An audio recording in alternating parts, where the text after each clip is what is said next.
once you're so many days in and you've been up and you've been chasing the dope for that long, it possesses your soul. It changes who you are. It changes your personality. And for him, his voice would change. His demeanor would change. The look on his face would change. And he would go from being this guy that was absolutely in love with me to this person that could not stand the sight of me. Let's be honest about recovery. The rewards, the challenges. Let's talk about our failures. We are flawed people, after all. Let's challenge the stigmas that weigh us down. Because while most of us are looked at, few of us are seen. Let's talk about addiction. And how Christ overcomes our weaknesses. Because we are loved. Because we are loved. Because we are loved. We are loved. We are because loved. We are loved.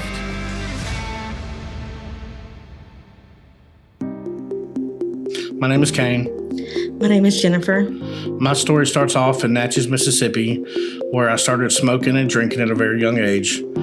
I quickly moved to hard meth addiction over the next 20 years that landed me in prison and then into the home of grace, where I've now been sober for 5 years. My story is kind of the same. Small town, country kids with not much better things to do than all the wrong things. I didn't find hard drugs until I was in my 30s and married and had children, which landed me in jail and then at the home of grace, and I've been sober for 5 years. Hey there, and welcome back to the Jesus Loves Addicts podcast. My name is Kathryn, and this is Paul. Hello. Today we have the privilege of interviewing Jennifer and Kayne Troutman. Hey, y'all. Thank you for coming. Thank you for having us. All right, so we're just going to let y'all tell us your stories. And don't worry, we will interrupt and ask questions. You promise? Oh, yeah. Okay. I'm good at it. Well, I'll let my wife start. I was going to let you start, but Y'all are sweet. we both met as broken, toxic people in our addictions. Like, we were separately addicted before we met each other. Okay. And so what was the atmosphere? You said we were both addicted individually. It was kind of this toxic. How did you guys meet? Well, I was out in the streets pretty heavy. And of course, just like a lot of addicts, I was selling to stay using. Right. And I had, large quantities fall in my lap, and I couldn't get rid of it fast enough to keep, that situation going. And one of our mutual friends introduced us. She said, I know somebody who can help you get rid of all of that. And she introduced me to Kayne. So you guys met kind of on a business arrangement. We did. We did. A nefarious business arrangement. Yes. Okay. Yeah, that was an interesting night, actually. I still remember it like it was yesterday. I just gotten out of jail for the 11th million time. Right. And I got a phone call from another person named Jennifer asking me that she had somebody she wanted me to meet. And so I got a ride over to the Holiday Inn off of Exit 50 in Ocean Springs and walked up to there, and that's where I met her, and told me they needed some help to get rid of some drugs that they had. So. So you were also separately doing the same kind of work, or that really ramped up when you met your wife? Oh no, I've been out there selling drugs for a long time at that point. Matter of fact, when I moved to the Mississippi Gulf Coast is when it ramped up big time.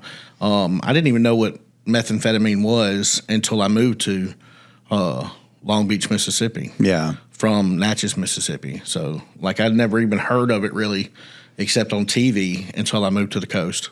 Well, let me ask you guys just really quick, because obviously you don't wake up, you don't meet each other, and all of a sudden you're selling drugs, right? So we've missed a whole bunch of the story, but the uniqueness of having you guys on is looking at the marital piece. But can you individually give us a quick kind of Reader's Digest version of how old were you individually when you got into it? So by the time you got to this place, we can kind of get a little bit of the backstory. I didn't start using really hard drugs until I was in my 30s, grown and already had children, which is a crazy decision.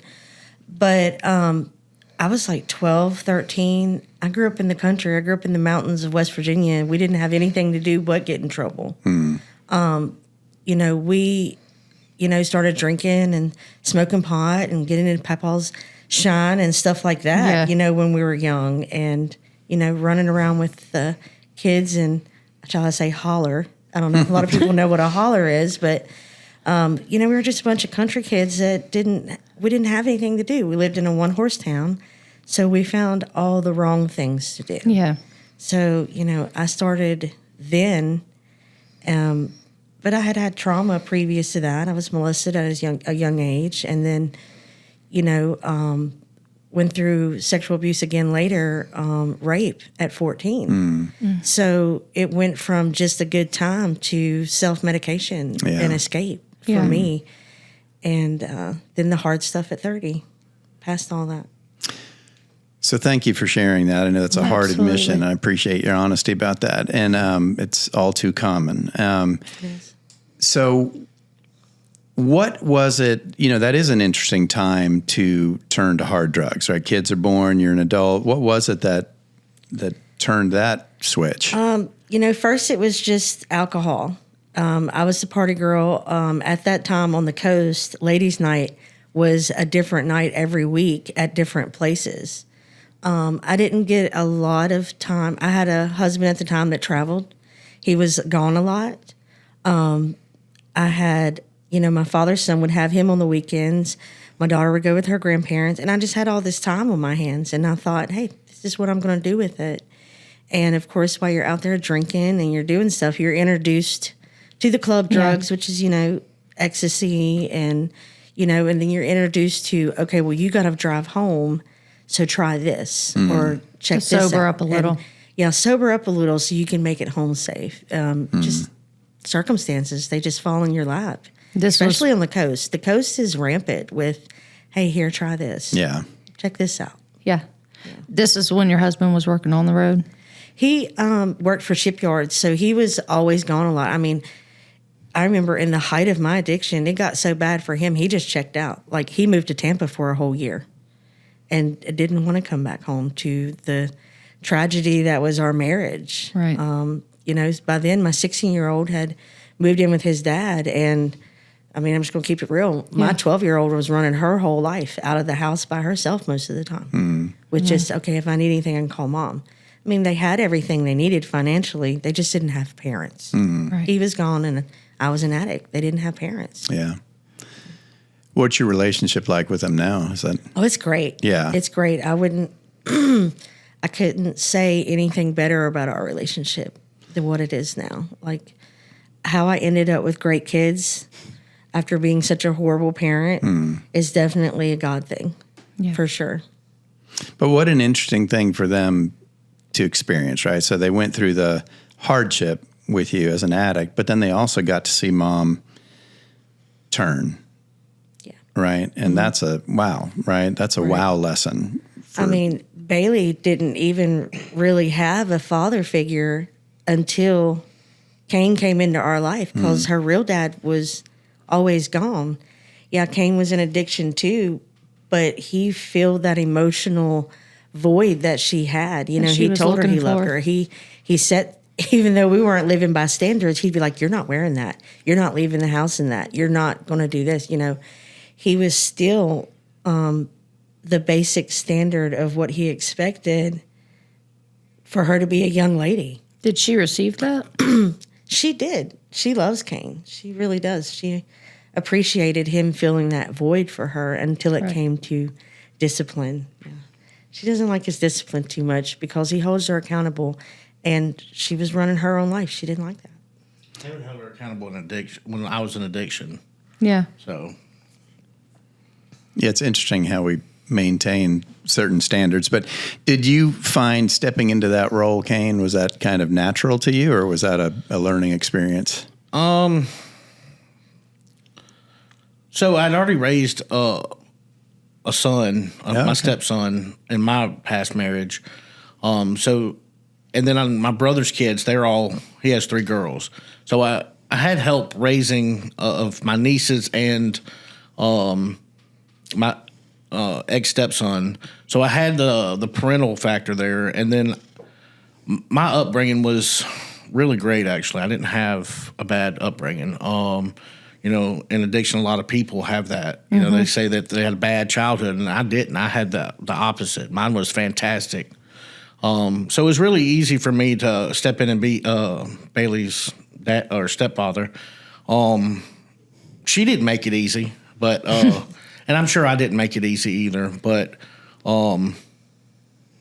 if you ask either one of us, I mean, she'll tell you I'm her second dad, and she's my daughter. So yeah. So that's neat. Knowing you, what little I do, I have a feeling you are a great dad, right? I can see you being really good with. Now she's probably an adult now, but I can see you being good with kids. So you were raised, and what a great sort of opposites here in terms of upbringing, right? So what was your gateway into addiction? So here you are being raised in this wonderful home. How did you find your way into that?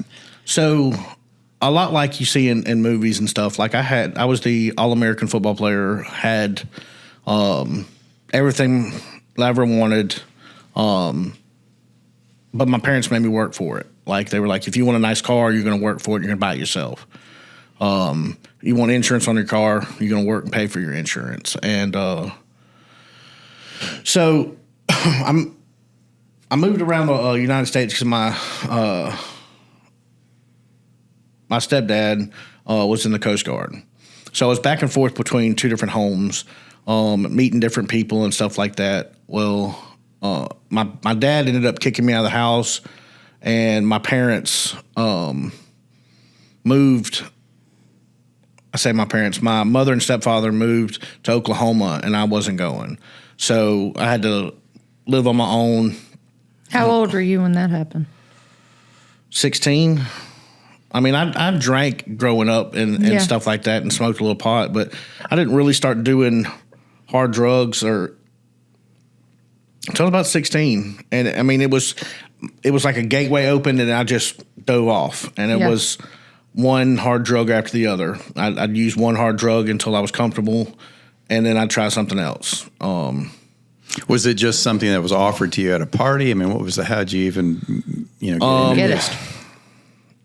I really don't even remember how I did it the first time. Actually, I take that back. So there used to be a Blockbuster movie rental, now that I think about it, in Orange Grove, right there by the Crossroads Mall.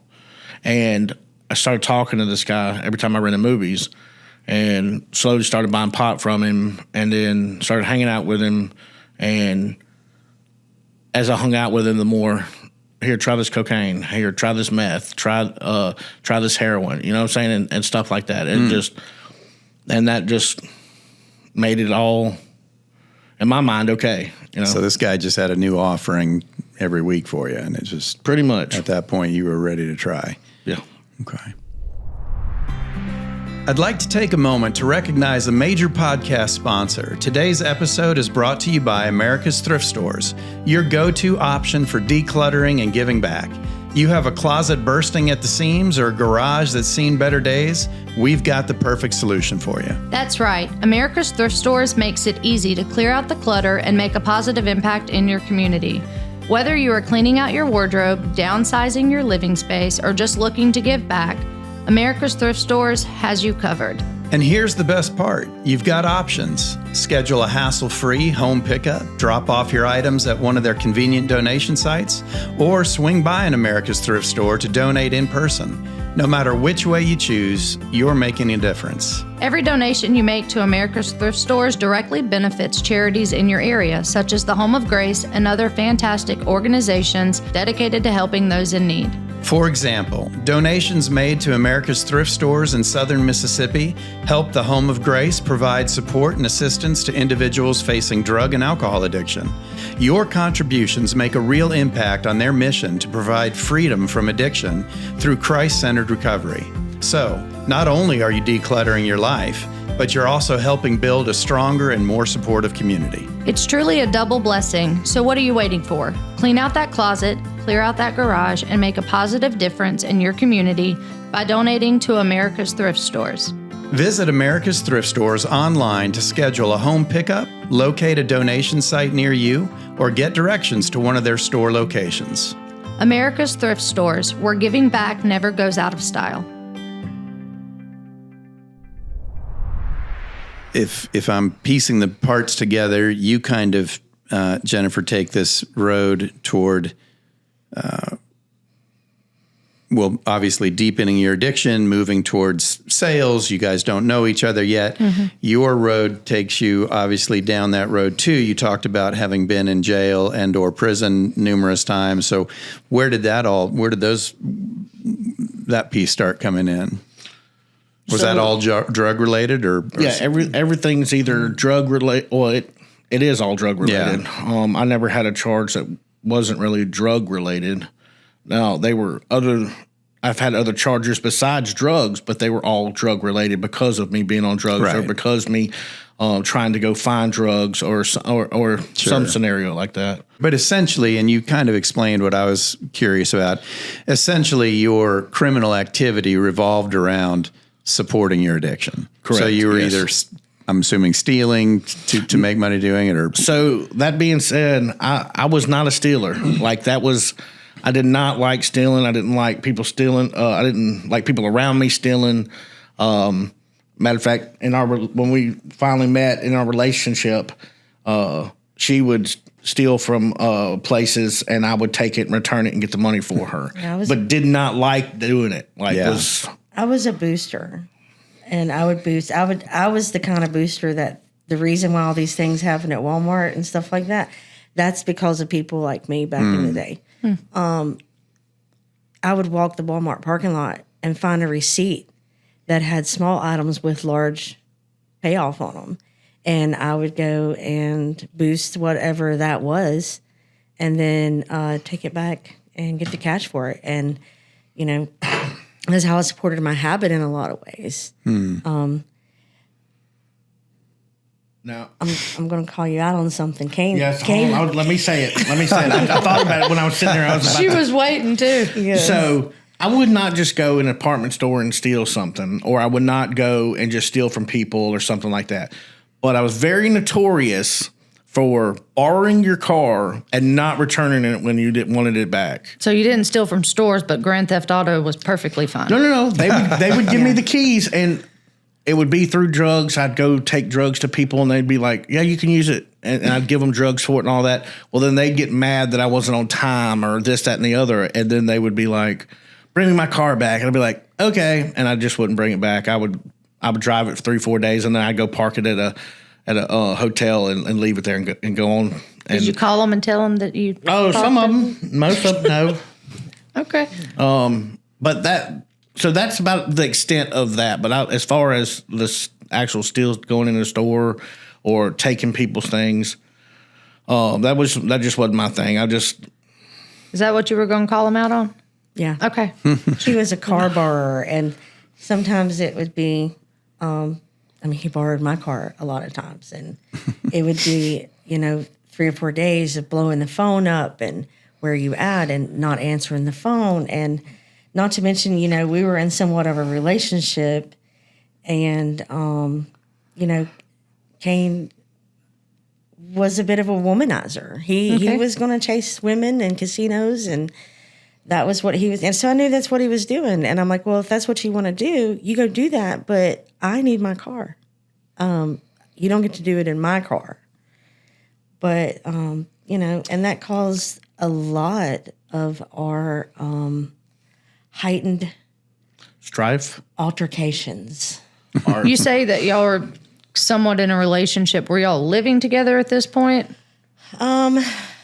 He was in and out of my house because, and I was still married. My marriage was completely done, but I was still married. Right.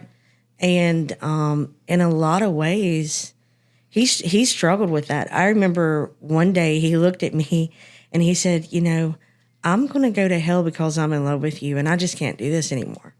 He said, what we're doing is wrong. And he would get high, and it would torment him. Mm. Just the fact that I was married and he had feelings for me, he would drag himself through the mud over that and torture himself. And of course, when you're using, you're tortured already. Yeah. And that would just it really just was hard for him to accept what we were. And he would run from it because he knew it wasn't right. What we were doing wasn't okay. Let me ask you a question, Kayne, if you would, based on what Jennifer's telling, because it seems, really throughout your whole story, there is this burdened conscience that I keep hearing, right? Where did that come from, right? Because we talk to a lot of folks, and a lot of times their recovery coincides with their faith. It almost sounds like maybe your faith preceded. I don't know. Was there sort of this, were you dragging your faith through the mud at this point, or like? So I've always felt a connection to God my whole entire life. Yeah, that's good, man. So I've lost a lot of people in my life. Seen a lot of things in my life, not in addiction, seen things. And I don't know, I've always felt like God's watching over me. Even as at a young age, I watched my dad get dragged through cancer over and over again. Like my real dad that died, he had Hodgkin's lymphoma cancer, was the first person in Mississippi to get a stem cell transplant. Costed like $650,000. And this was back in the 90s. Oh, wow. And so, watching my dad pull through that, it just, and my parent and my mom and stepdad are religious people and believe in God, and they are big supporters in mine and Jen's recovery, and they have a ministry that they created called Open Table Ministries, and I've seen all these kind of things throughout my life, and so even in addiction, I held on to, God. Like, I'd have her make me cross necklaces and rosaries, and I'd have different ones I'd be wearing each day. And I'd be trying to get everybody to have one and stuff like that, and just trying to get that out there. And we would have spiritual conversations about God and what He's done for me and how He saved my life. Now, just because I had a normal, childhood, there was a lot of crazy stuff in my childhood. I was hit by a car 3 times while I was walking or on a bicycle, and got up and walked away. Just stuff that could only be God, And so that's basically, So, yeah. So in your addiction, and I don't even know how to ask this, Kayne, so you might even have to help me with the question, but I just find your story interesting, right? Both of these, because a lot of times when somebody's in an addiction, they're doing it kind of blindly. There is no sense of right or wrong at the beginning, right? It's kind of, it's party, it's good times, and that's kind of the focus. I almost hear in your story something different, though. Was there always kind of this, angel, devil on each shoulder, this angst for you the whole time? Like, I don't hear any sort of just, hey, this was party time USA, let's go, all out for you. I feel, well, is that... It might have been in alcohol, and I've never done nothing halfway in my life. I've always been, if I'm going to drink, I drank as much as I could possibly drink. If I was going to smoke pot, I smoked as much as I could. If I was going to, whatever it was, I'll go to the fullest. Like, even in my work today, like, I try to, that is my new addiction, by the way, is working. That'd be, we go ahead and throw that out there. Like, I enjoy working, and I try to stay busy at all times, which helped me in my recovery. As somebody who was in his life, did you observe kind of that push-pull in an obvious way? Absolutely. We would have those days that were just amazing, over-the-top days where I seen the man that he really is without being 3 days in. And he was just this great person, loving and protective. And I knew even when him and I were against each other, better not nobody else come into that situation, because we were super protective of each other, although we were very toxic to one another. And, you know, I had the same upbringing kind of as him. You know, my grandmother was a very godly woman. Her husband, my grandfather, was a preacher. So we both knew what God could do. We've seen it happen in other people's lives, and we had plenty of discussions in our addiction about that. There was always that push-pull.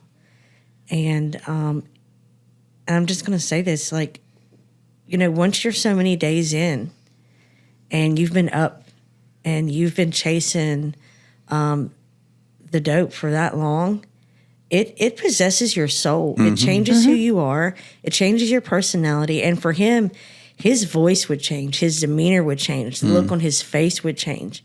And he would go from being this guy that was absolutely in love with me to this person that could not stand the sight of me. And if I could head him off at the past or make my escape before that would happen, it wouldn't get so crazy. When you say make your escape, you mean leave?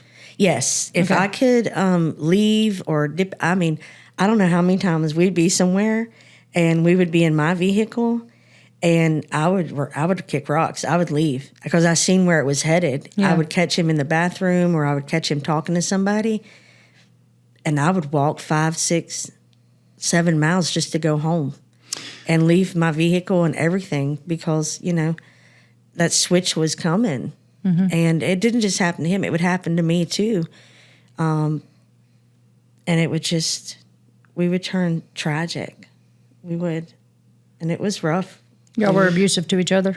Oh, absolutely. Absolutely. Physically and verbally? I mean, you guys just, just kind like physical was something that we did. And we both knew better. We weren't raised to be that way. Sure. But as I just said, you know, you're possessed. You're possessed by that drug and the way that it's tormenting you, and it owns you. It owns you, especially, you know, the way we were using. You know, IV use is serious stuff. Sure. And it steals your soul, and it steals your humanity, and it steals everything that's good about you, and turns you into everything that's wrong about you. Sorry, Kathryn, you're going to have to shut me up because I'm intrigued, and I really appreciate, you know, the vulnerability, as I always tell every guest, but just your openness, and I'm intrigued by this. So, a question for you, Jennifer. So you mentioned that he was a womanizer. You guys talking about this very volatile relationship. Yes. Was your relationship on again, off again? Were there lots of breakups, or was this something you accepted? Like, did you just accept, well this is what I'm going to get? You know, I was married. I couldn't expect him to be something that he felt he couldn't be. I couldn't, you know, be faithful to me. Just love me. I didn't have a right to ask him to be that guy for me. I wanted him to be, because on the good days, I loved how I felt when I was with him. Yeah. And, you know, on the hard days, it was really hard. And on the bad days, it was really bad. But that's an interesting component that I wasn't thinking about, right? I was thinking you're married too. You're really both kind of accepting I don't know, you know, a kind of a fallible relationship, something that's inherently not going to be what either of you want it to be, right? It was never going to go anywhere. Yeah. Right. And we weren't hiding it from nobody either. Yeah. That's the thing. Like, I would go to her house where she lived, like, where I ended up living off and on, where her ex-husband lived. And, like, I'd go up in the house and he'd know I'd be there. You know what I'm saying? And I wouldn't just go up in there. I'd go in there and kick the front door off the hinges and tear the whole house apart. While he was there? While he was there. And he would look at me and he'd be like, you need to go deal with him. Because he knew by then it had nothing to do with him. Yeah. He was completely done with it all. This was not his problem. Kayne was not his problem. I was the problem. He was and I needed problem. to deal with my problem, which was Kayne. And it's crazy. I mean, I remember one time, like, I told her and her ex-husband, I said, do not let a guy that I was friends with borrow one of y'all's cars. Don't do it, because it's not going to end up well. And sure enough, they let him borrow the car. And I remember finally getting over to the house, kicking the front door basically off the hinges as they're both walking out to go get their car, and I'm yelling at both of them. You shouldn't let them use your car, all this kind of stuff. And I think that night the guy wrecked the car into. He did. Yeah, he did. And I just like in addiction. I already had a level to myself where I was 175 foot tall, bulletproof already. And then when you throw drugs into that fact, then you take and put no care into it. Right. So if that thinking with no care in the world of the consequences or repercussions from it, it's a very dangerous thing. Amen. And so like I would do and say anything and wouldn't care. And then now once I sobered up, then I'm like, man, I can't believe I did that. What was I thinking? That remorse. So whenever, was your husband doing drugs with you? No. Were y'all honestly more like roommates at this time? He wasn't even a drinker, really. He was a social drinker at times, but he was just fully dedicated to his job and the gym. That's what he wanted to do with his time. Like, he would go and move to a whole other state. You know, Tampa wasn't the only time he moved out of state. He was married to his job, and I was married to him. Okay. If you can accept that, that's a great thing. I absolutely financially had everything that I needed. I went through cars. I wrecked them with alcohol and drugs, and a couple of them got stolen to never, ever come back. Or me give them away. Yeah. You were giving her cars away? Oh, Okay. Yeah. Just gave them away here. Yeah. Another time, we actually traded one of them, the wrecked one, as a matter of fact, for large sums of dope. Okay. Because I knew financially I could recover from that because I had a big fat bank account, which I eventually got cut off from, which was the smartest thing he could have ever done. Sure. I was thinking that. Because at the time that he cut me off, I had almost lost our house. The bills were not getting paid. I went through numerous vehicles. Because you add a gambling addiction on top of a drug addiction, and you will go through some money. So how long at this point, when he cut you off, how long had y'all been in this together? Still in a relationship? He was in and out? If I remember correctly, he cut you off like in the first 6 months of us knowing each other. Well, he put me on a $150 a week allowance first. It was, okay, you can have $150 a week. What you do with it is what you do with it. And that probably went on for a year or so. And then I think it was after my second possession charge, that he cut me off. He said, but then, I would catch him asleep. And I'd sneak into his room, and I would steal his bank card and go to the bank and take money out and then return his card while he was sleeping. Yeah. And, I did a lot of shady stuff and he didn't deserve any of this. He didn't deserve to have an addicted wife. He didn't deserve to have me stealing from him. He didn't deserve to almost lose the home that he was working so hard for. Yeah. He didn't deserve any of the stuff that I put him through. And that was definitely one of the first letters that I wrote when I got into a program. Yeah, I think it's one of the things you have to come to terms with in recovery is how we've heard others. Yes. So let me ask you this, because I really want to get to this turnaround. I mean, you guys are clearly the chaos is clear in this lifestyle. Was there ever, did you guys ever say, hey, we need to pause this relationship? Or did you guys just kind of thunder through all this chaos and then end up getting into recovery together? I mean, was there ever kind of a, this isn't going to work moment for you guys? I think for me, it was the time we got arrested. We both got arrested for assault. It was our first domestic arrest, which should have been probably our 1,000th. But he had taken the truck, and I had to walk all the way to Dollar General to get my daughter something that she needed. And he had been gone for a few days. And his thing was instead of coming in and say, I'm sorry, I was a jerk, it was, it's all your fault that I left with your stuff. So she's leaving out the fact that that day was the pivotal point. Is that the right word? Pivotal? Point in that was the day that started our recovery. That day right there. Okay. It's the one she's talking about. That's the day Jennifer got arrested for the very last time. Okay. So, that's the day I got hit in the face with a baseball bat. And, oh, yes. By you. Okay. Yes, Yeah. I had enough.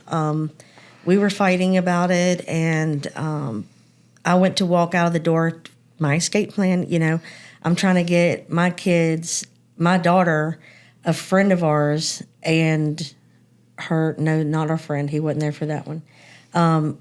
My daughter and one of her little friends out of the house because it's going off. And when I went to go out of the house, he reached out and snatched me, and I fell when he did, and my daughter was watching. Okay. And for me, that took it to a whole different level. This isn't behind closed doors now. This isn't. Now and she in my saw it. mind, I'm like, I'm fixing to make an example of this man to my daughter of how you handle this. I walk out into the truck. I call the police department, and I say, you better come save him this time because I'm going to kill him. I set the phone down. I pick up a metal baseball bat, and I went in the house absolutely swinging. Swinging. And I beat him from one side of that house to the other with a baseball bat until my neighbor came over and stopped me. And the police never came to my house one at a time. After they met me and Kayne, they always came 4 and 5 at a time. Yeah, because I acted a fool a lot. It was We bad. both All the did. neighbors knew not to even get involved besides Miss Karen. Yeah. You were a scary figure. No, I just didn't have no. What's the right word? No gauge. Respect You for other didn't people. care. I didn't care. Yeah. No You just care. didn't care. So like someone would go to say something, and I would smart off something crazy to them and say, "Hey, I'll come up there and we'll handle it like in a different way." Yeah. And I just didn't. It didn't matter Okay. if I was winning or losing. I just had. You were still going to talk. Yeah, I was still going. And I but can she see did. that. She did. She turned into Samurai Jack and just went to town. It was. I deserved everything I'm I not got. trying to laugh, but it was. Well, I was just going to say, it is funny because we do laugh as you look back, but I do want to say, I want to ask you is because we know you and seeing the two of you together, and some of this does prompt chuckles, but in really thinking back on it, what are the emotions attached to that when you look back? Like, I mean, that's. I've let everything pretty much go as far as emotions on that stuff. There's only one incident where it's still emotional to this day, and like we fought a lot. We'd be in there grabbing each other and football tackling each other and slapping each other, whatever.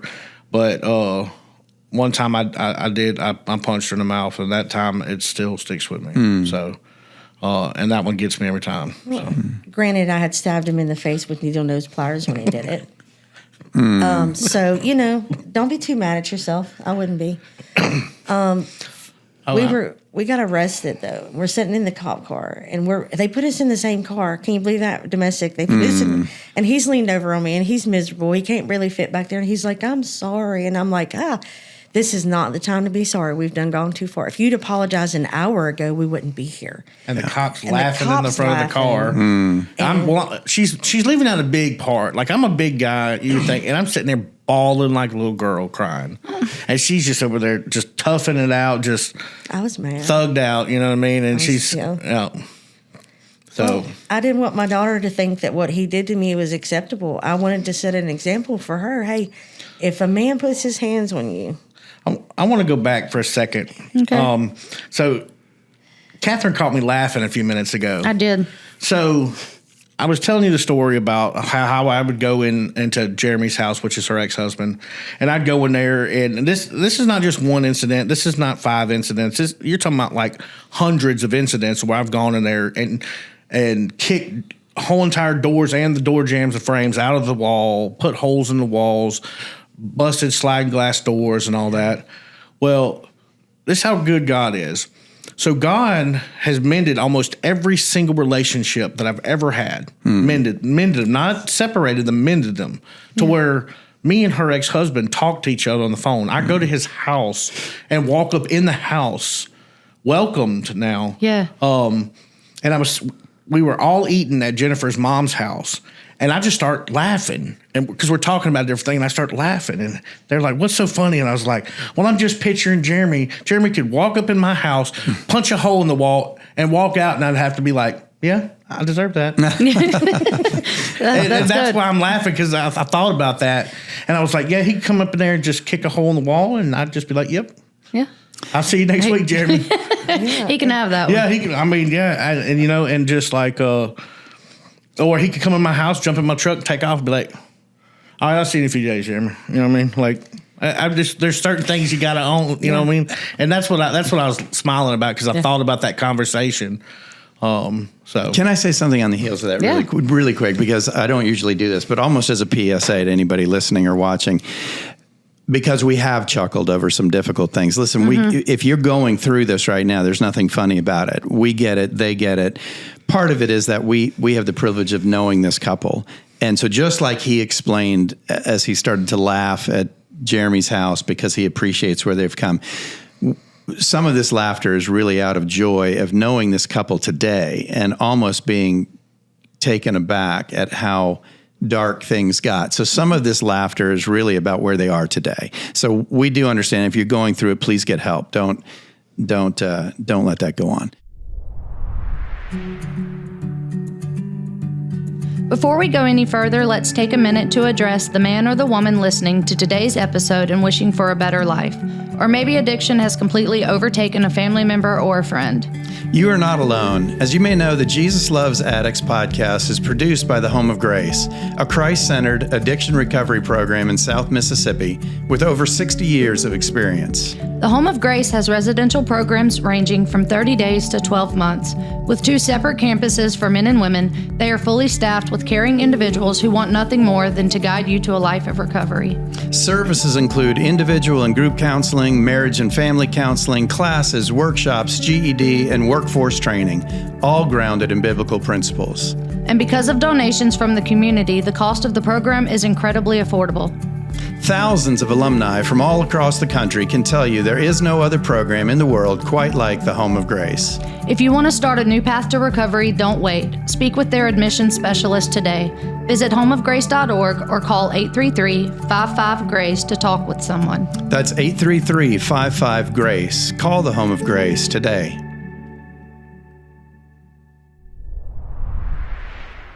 I want to know what was the turning point? What was the light bulb moment for you guys? Where did this all turn around? Well, after that last arrest, I went home, and at that point in time, half my family wasn't talking to me. CPS was already in my life. And I just, I had one of those nights, and I hope this is not a trigger for somebody, but this is just the truth. I had one of those nights. I had everything that I needed, and I couldn't hit. Mm-hmm. And I'm crying, and I'm devastated on the floor because I can't get high. I have everything right here in front of me, but I am not successful in the use. And it broke me. And I just laid in my floor, and I cried. My daughter's calling me, "Mom, just get clean. I want to come home. I don't care that you're a junkie. Please, I just want to come home. I just want to be home." And for me, it was like, God, I can't do this anymore. This is the end of me. This is the end of me. I need help. And 3 days later, Kayne stole my truck, and I had told him, if you steal my truck again, I'm calling the cops. And I followed through on that. Well, when they got there, my failure to appear warrant had come down the line. And he arrested me, and that was 3 days after that prayer. And I say 3 days because we know a lot can happen in 3 days. God can move mountains in 3 days. And I got arrested on something I couldn't bond out on. And I went to Harrison County. Well, first I went to Jackson County on hold, and then I went to Harrison County, and I was there for 28 days. And in those 28 days, I had so many girls coming in talking about, "He's really bad, Jen. He's really bad. He can't get to you. You can't get to He's really bad." And I'm like, I'm in jail. What am I supposed to do about this? Yeah. And my cellmate told me, she said, you need to pray for that man. And you need to pray Speaking for of you. Kayne. Yes, Right, okay. speaking of Kayne. And I started praying for him. I said, God, please put him somewhere safe and fed, where he's not cold, where he's not hungry. Just put him somewhere safe. And that was my prayer. And my parents did the application for a program, Home Grace, and they paid for it. Them, my ex-husband, and my dad, who wasn't speaking to me for 2 years, paid for me to go to the women's program. And You were in the program simultaneously? no, I laugh about this because I prayed for this man so hard. The very first day of my program, he went to jail. Got arrested the day she went into the Home of Grace. And then that started a whole chain of things. So you ended up at the Home of Grace from jail, and then is that... And then was you that- got arrested. And I got arrested the day she went to Home of Grace. And but did you end up at Home of Grace from jail as well? Is that No.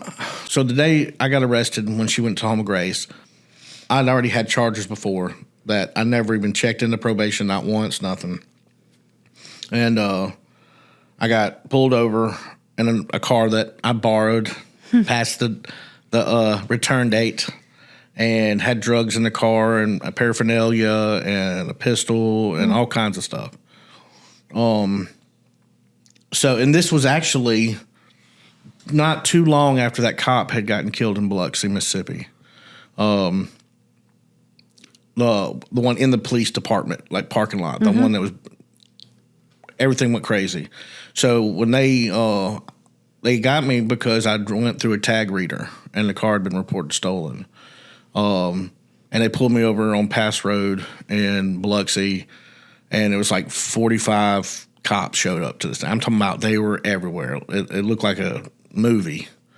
And so I went to jail on three or four new felony charges, and it probably took 4 or 5 months, 6 months, something like that. I think it was 4 months to see the judge, and then I had to wait to be sent to prison. But I made the judge mad because he basically told me if I would have checked into probation for those 3 years, that my record would have been clean. At least my felony record would have been clean. I wouldn't have been a felon. And so we'll have to come back to the one about not checking in. But I had ended up making the judge mad because of not checking into probation for the first felony charge. And so he's like, my parents had already planned on sending me to Home of Grace and all this.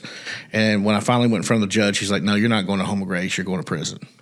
So they sent me to prison. And I had to back up the 3-year sentence that they had sentenced me to. So you went to prison for 3 years? No, I ended up doing, it was like 11 months. 11 months up That's there. what you had left?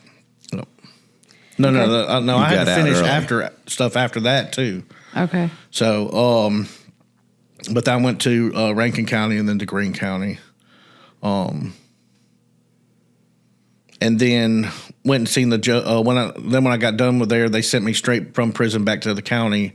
Sat there for a month, and then they when I went in front of the judge was like, "What do you plan on doing?" And I was like, I'm going to go to the Home of Grace in a month or two. And he's like, no, we'll just go ahead and court order you there. So. And meanwhile, you're finishing your program. And did that take? Yes, I was also court ordered as well. I went and I did my 90 days, and I had to go back to Harrison County because I was still an inmate. Because during my time, I was serving my time.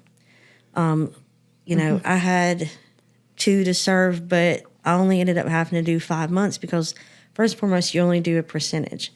But if you do something like, especially a faith-based program, the judges appreciate that. They know what you're going through there. They know it works, especially on the coast with Home of Grace. We have, a good standing, especially with my judge. My judge loves Home of Grace. And that was maybe a manipulative move at first.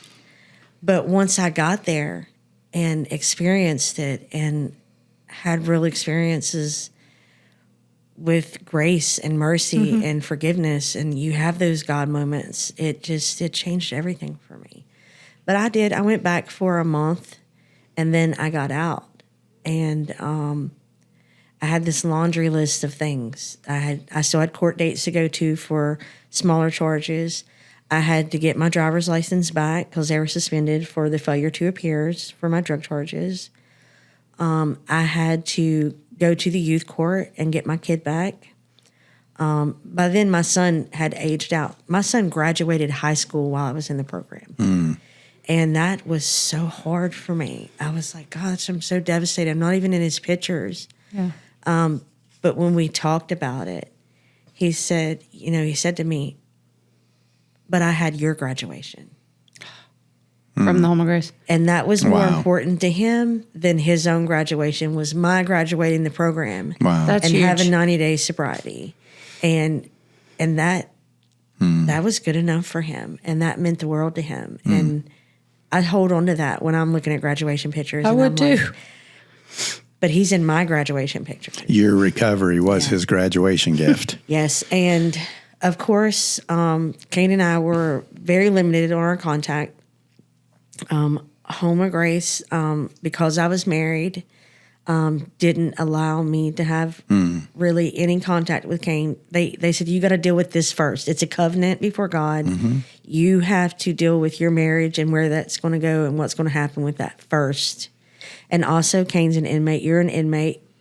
Even Harrison County doesn't let you really talk Y'all to each can't other like communicate. that. So I remember it was Father's Day. I called Jeremy and I was like, look, because he wasn't coming to marriage counseling. He wasn't making any efforts to mend anything. And I wasn't really either, because we both knew that's not what we wanted. And Father's Day, I called him and said, well, hey, happy Father's Day. And I said, I need to know what I'm doing with my life when I leave here. I'm halfway through the program. I've got to know what I'm doing. What do you want from me? He said, well, I want a divorce. I said, bet. That's what I want too. And then I started praying differently. I started moving differently. I started praying over Kayne. God, please make him the man that I can have when I leave here. Please make him the man that you intend him to be so that we can be together. So for my next half of my program, I prayed for him every day. I had it on my bunk bed. I had it written on a card, and as soon as I opened my eyes, I prayed that prayer. And every night before I went to bed, I prayed that prayer. I was receiving prayers through mail when I would get the mail in prison, where she was writing scripture and prayers to me. So I learned a lot about spiritual warfare while this man was in prison. Yeah. I turned my bedroom into a war room. I found 31 scriptures of spiritual warfare, and when he would call, and it was just the worst, I would hang up that phone. Sometimes I'd hang up on him, because by then he was doing so great in the program that he was in at Harrison County. He was doing great in that. It was faith-based. He was in his own little world. But when he got sent to prison, there was no Jesus there. Yeah. Jesus was not there. And I could feel him slipping away back into the old mindsets and the hardships, and just where he was sucking every bit of Jesus that he had received out. And it was so hard. So for those 10 months, man, I stayed praying scripture over him, writing the lyrics to songs and sending them to him, because that's our thing. We love music, and we send each other music. That's our love language, I guess, is music. But it was the really hard 10 months. But you know what? It was also God ordained, because we're told when we leave our program, do not get in no kind of relationship For a year. for a year. God knew I wasn't going to stay away from this man. He knew this man wasn't going to stay away from me. So he set us so far apart to where we could still love each other, but not be in the same space, not in the presence of one another, because we probably would have failed being new in recovery and together. We probably would have failed. So a few minutes ago, I said we have to come back to something, because it's on this topic is the same thing that is. So I had gotten locked up before all that.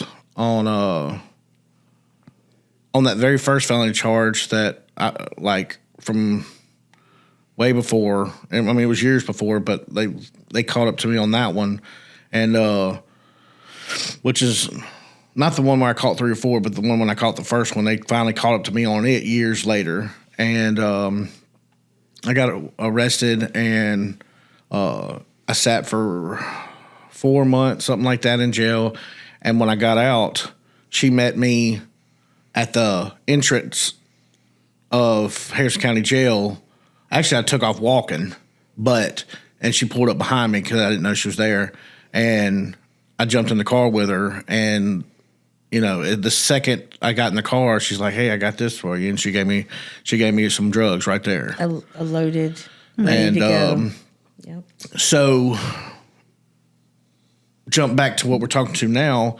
So, with her going through the Home of Grace, and me getting fresh out of prison, and then going to the Home of Grace, it actually killed that out of the way. I didn't, you know what I'm saying? Like, if she'd have been using when I came out, then I for sure would have been using. So the Home of Grace saved her and saved me before it even saved me. You know what I'm saying? Like, so God used the Home of Grace to save me through her going to Home of Grace before I ever even went. And it's a lot to take in thinking about it like that, because if one of us stumble, we both stumble. Mm-hmm. And that's just how me and her, even to this day, we both hold each other up. And I think you hold me up more than I hold you up. I struggle, whereas he doesn't. I will have those days where I'm like, oh, I dreamed about using last night. I'm not okay. And he's like, no, we're going to be okay. Everything's going to be fine. He's my rock. Yeah. And I need that. I got to have that. And see, everybody thought the opposite. That you were going to. Like I was I was the reason, and I'm going to do this, and I'm going to do that. And it just, I know what I have to lose now. I know what we have to lose. And I've been a fighter my whole entire life, whether it be good or bad. And I'm not going to stop fighting for what we have now. There's nothing out there that I'll trade what I have gained. Well, you've done it all out there. You found what you have is a lot more. It's worth it. I mean, just the brotherhood and sisterhood that we have now through our work is fantastic. Like, our church people. Yeah. Like there's nobody I can't call on at our work that won't answer the phone. Can you borrow their car? Matter of fact, I do borrow their car. I drive it home every day. And bring it back. The same the and next loan day. it out. Yes. Yes. No, I'll tell you, this is how it's crazy. So people wouldn't give me $1 in addiction, or they would. I'd have to con them out of it. But where I work, last year around June put $160,000 in my hand.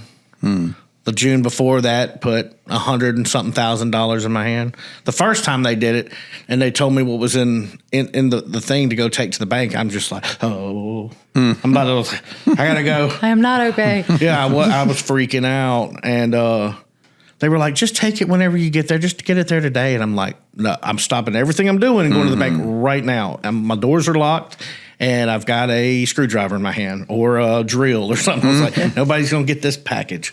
So it's just. What a turnaround. It is. It's crazy. So you guys have been married for how long? Just this past October. So not newlyweds. You're still in this newlywed year. Yeah. What have been the unique challenges? So we've heard about what a story, right? Your courtship was a different kind of book. Right? Yes, it was. But now we have you guys are this in your newlywed year. What have been the unique challenges in your recovery together?